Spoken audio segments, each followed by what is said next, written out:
Se supone que los organismos gubernamentales de regulación tienen que velar por el bienestar de los pacientes. Entonces, ¿por qué se permiten tantos fármacos psicotrópicos peligrosos en el mercado?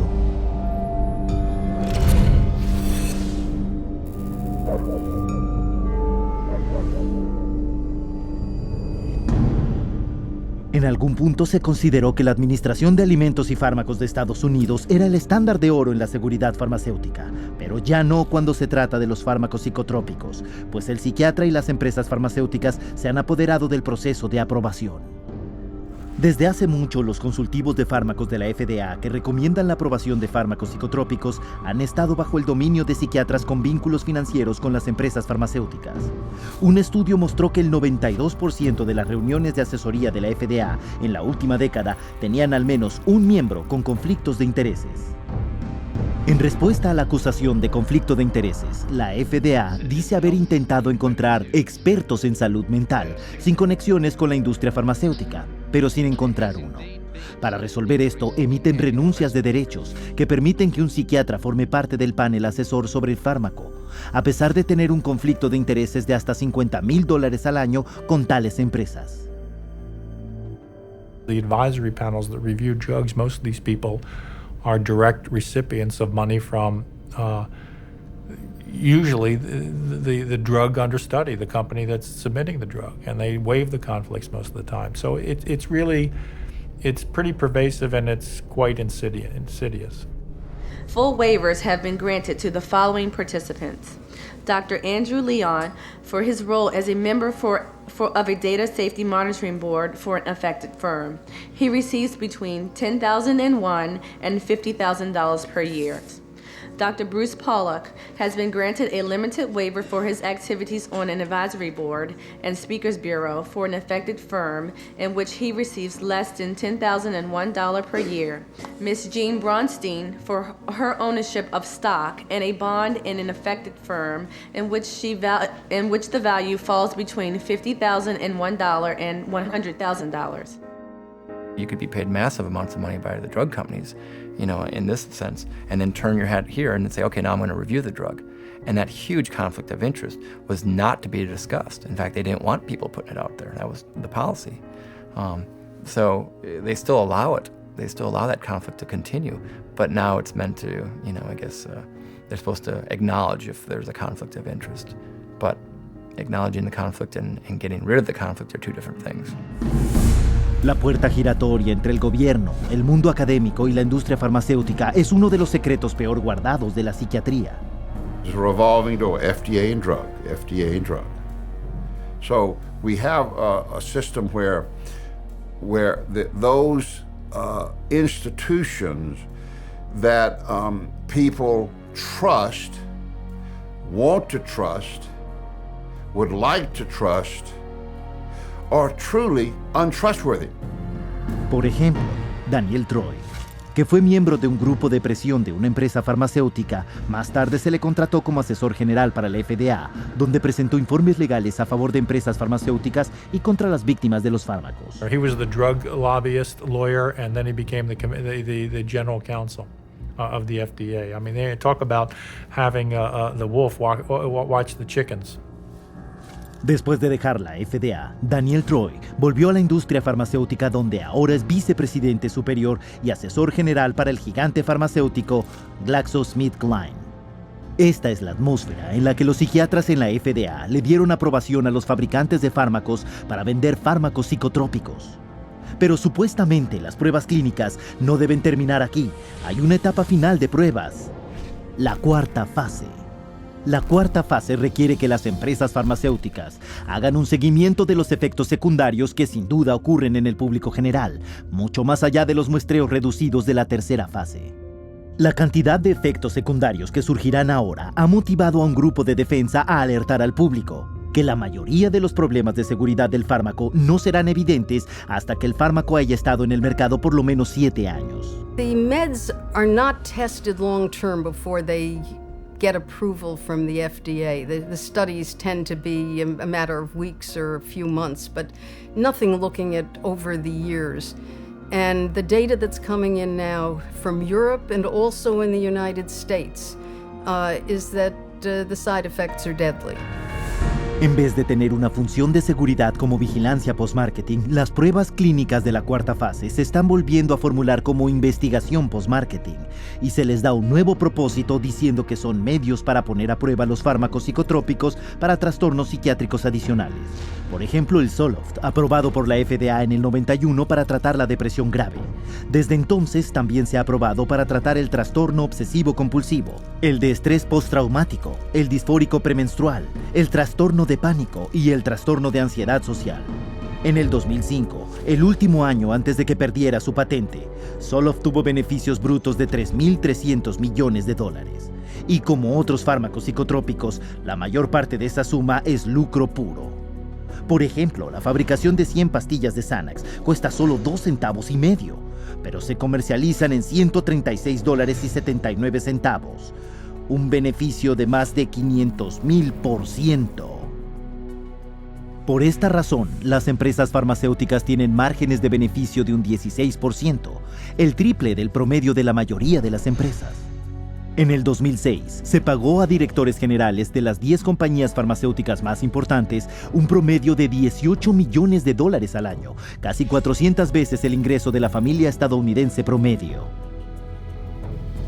A los inversionistas también les agradan las empresas farmacéuticas que producen fármacos psicotrópicos, puesto que los psiquiatras nunca las recetan para curar los problemas mentales, sino para manejarlos, a menudo a lo largo de toda una vida. Los clientes de por vida tienen un fuerte impacto en el saldo final. Como el famoso comentario de un analista de la bolsa: el primer desastre es que mates a la gente, el segundo que la cures. Las acciones de las empresas farmacéuticas han sido una de las ganadoras más constantes de Wall Street y ampliamente consideradas una de las inversiones más rentables que uno podría realizar. En el 2002, el total de beneficios de las 10 empresas más importantes en Fortune 500 excedía los beneficios combinados de los otros 490 negocios. Y un descenso en los precios de las acciones farmacéuticas representaría grandes pérdidas para los inversionistas del mundo, y las inversiones tienen que protegerse. Con tanto dinero en juego, no es de extrañar que a los accionistas nunca se les diga la verdad sobre los fármacos en los que han invertido su dinero.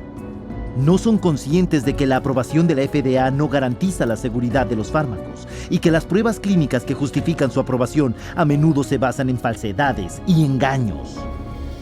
Pero una vez que el fármaco está aprobado, el siguiente reto es: ¿cómo convencer a los médicos que escriben recetas de que estos fármacos en realidad son seguros, eficaces y con muy pocos efectos secundarios, cuando las pruebas por la propia empresa farmacéutica demuestran que ese no es el caso?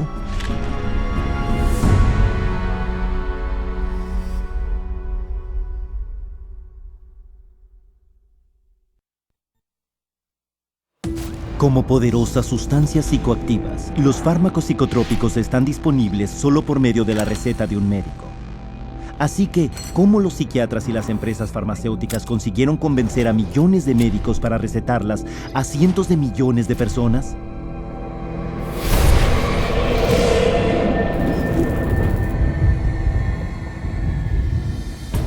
Las empresas farmacéuticas están ansiosas de poner sus productos en el mercado tan pronto como sea posible.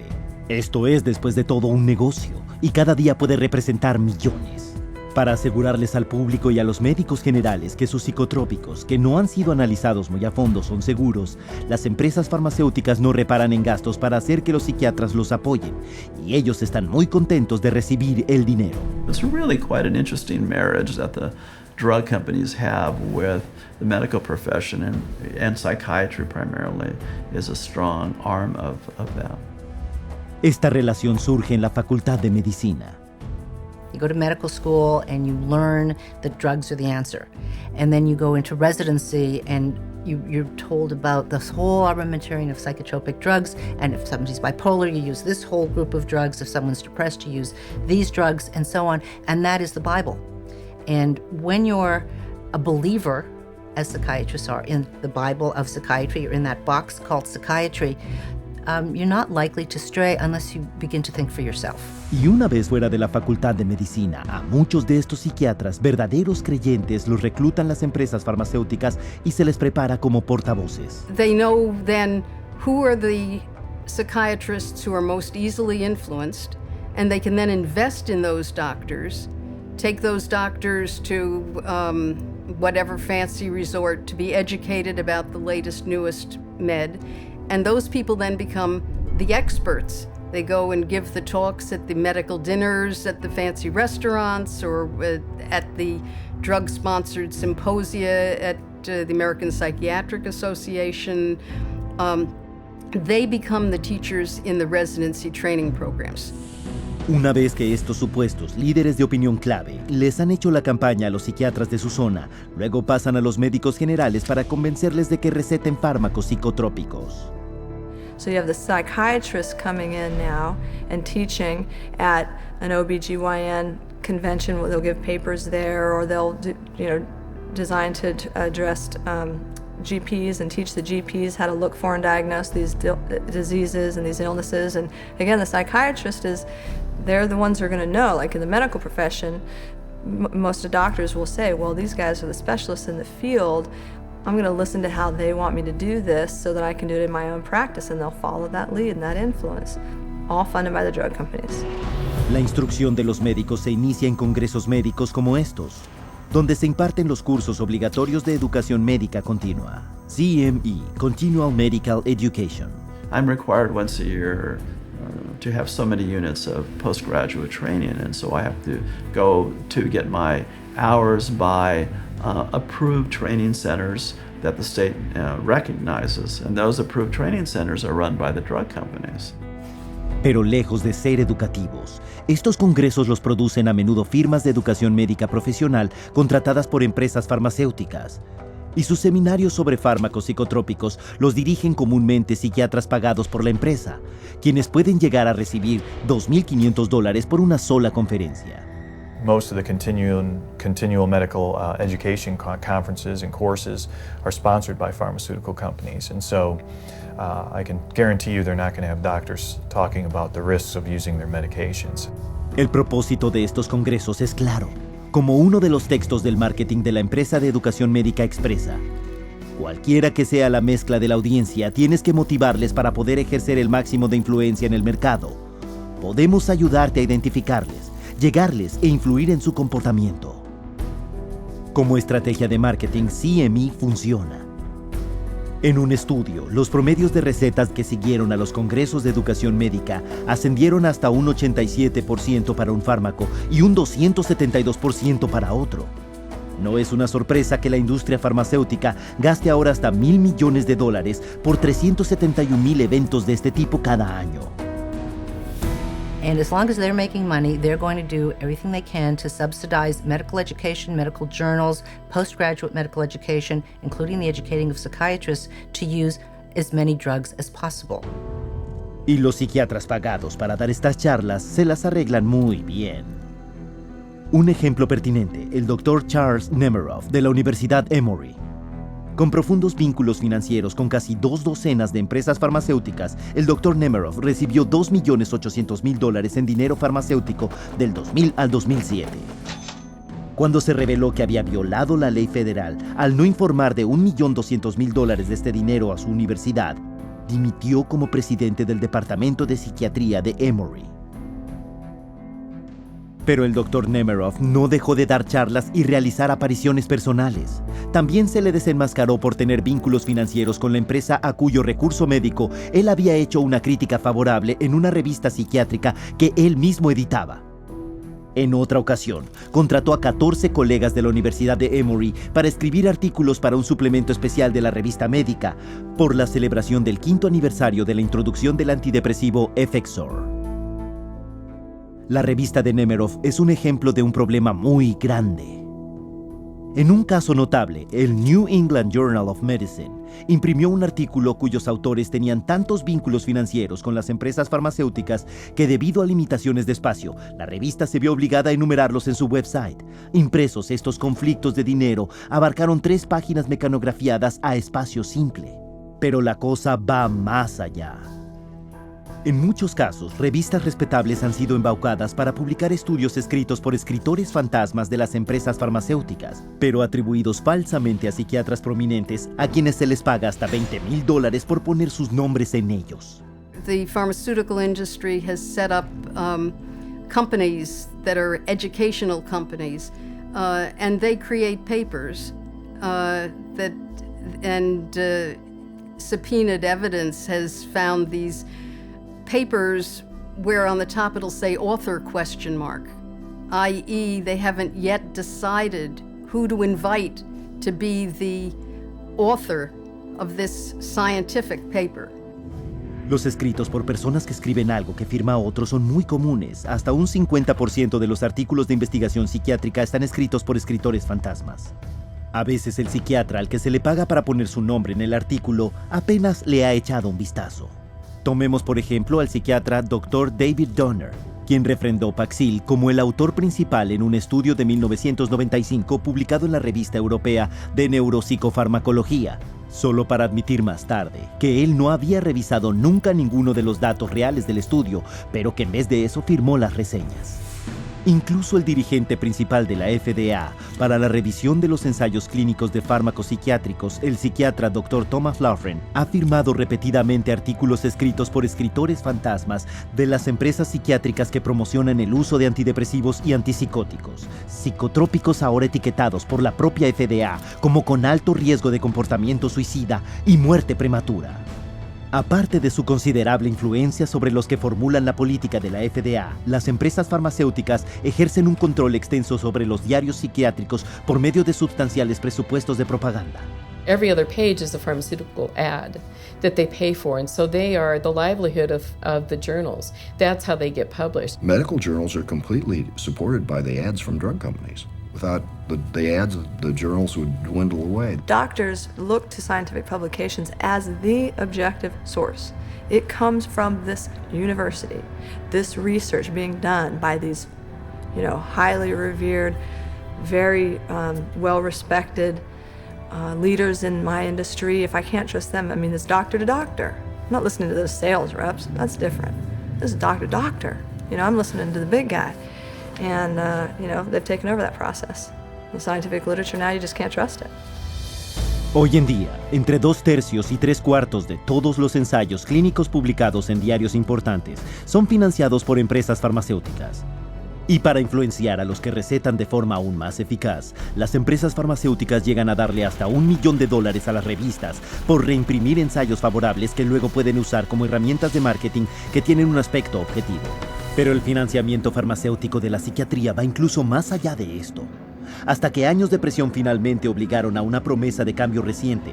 La Conferencia Nacional de la APA era financiada en gran medida por empresas farmacéuticas, lo mismo que lo fueron sus esfuerzos de presión gubernamental. Pero las viejas costumbres no se pierden fácilmente. En la reciente convención de la APA, las empresas farmacéuticas estaban ahí, dando comida y dándole a los psiquiatras conferencias promocionales llamadas teatros del producto. And they get the vast majority of their funding for their associations, for their meetings, for everything from the pharmaceutical industry. So promoting pharmaceuticals is basically the only options that they have. Con los psiquiatras divulgando ya su evangelio farmacéutico en forma entusiasta al resto del campo médico, las empresas farmacéuticas también embisten a los médicos que recetan en otros flancos, usando ejércitos de representantes de ventas de la empresa farmacéutica. We always did a full frontal assault. So we always came in, our product's the best. Our product's the best, our product's the best. Are you gonna write it? Are you gonna write it? You're gonna write scripts?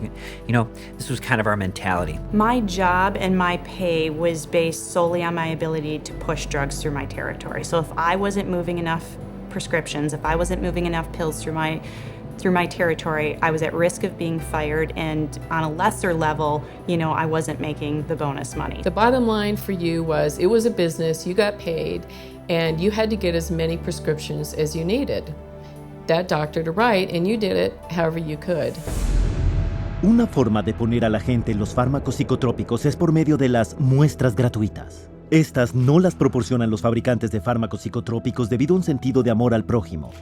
Tienen la intención de poner al paciente en un régimen de fármacos del que no pueda salirse. Samples sitting on a shelf encourages a doctor to give that drug away and then to write an accompanying prescription for that, which will be later filled at the pharmacy. And that's what doctors wanted, to be able to not only have the samples, but give them to their friends, their family, lots to the patients, because they know if they gave the samples, you had a higher incidence of being able to prescribe. The doctors would prescribe your product. You're getting the the physician comfortable with the drug, and you're getting the consumer comfortable with the drug. So let's say when the trial's over and the free drug's gone for the trial, what's the doctor going to do? Is he going to write a prescription of another product?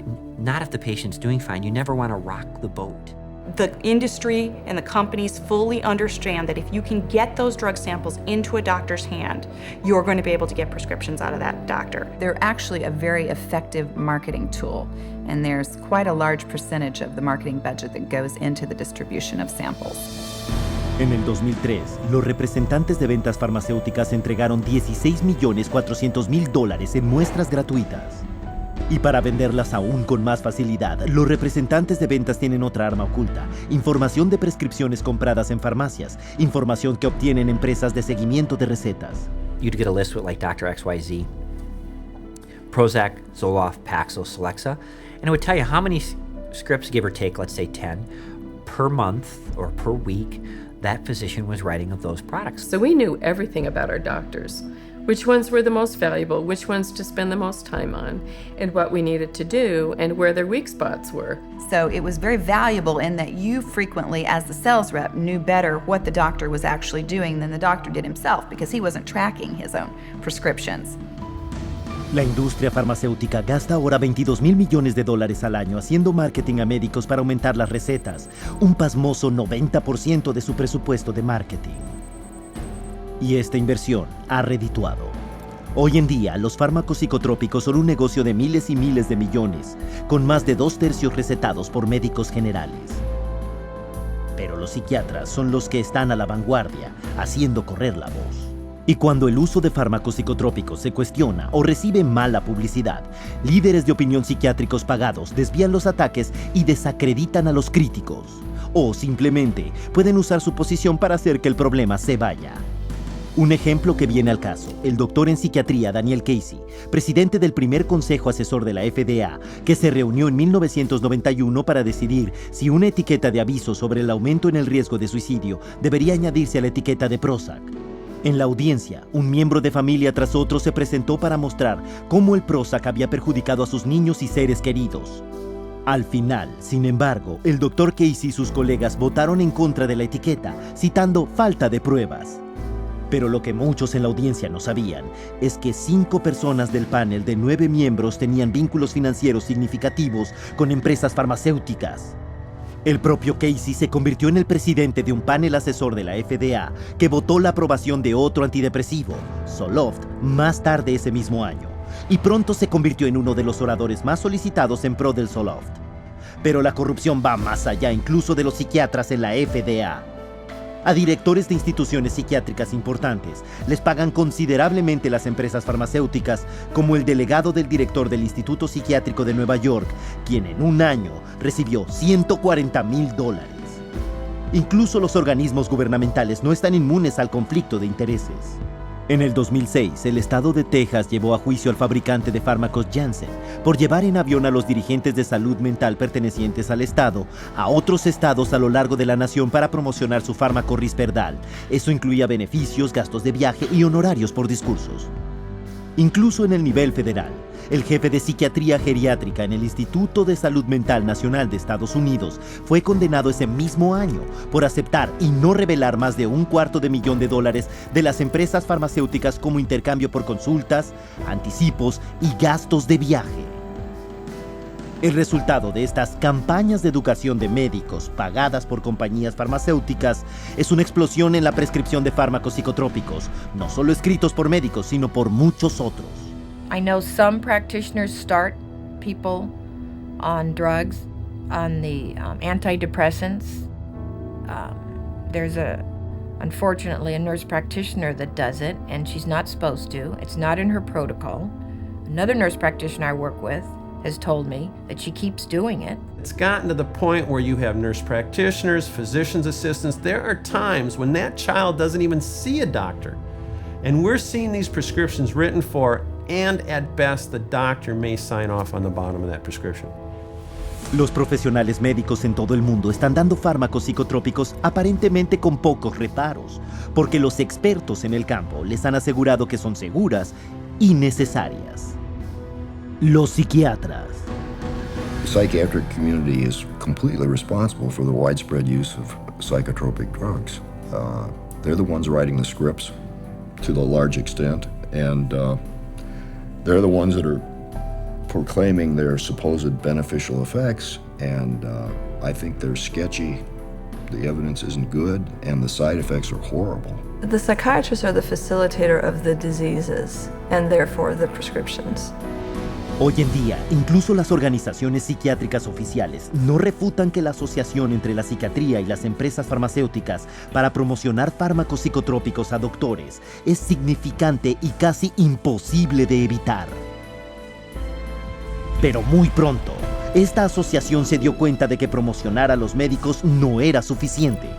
¿Cómo podían llegar a su objetivo demográfico, el consumidor final, y llevarles a las consultas para exigir esos fármacos?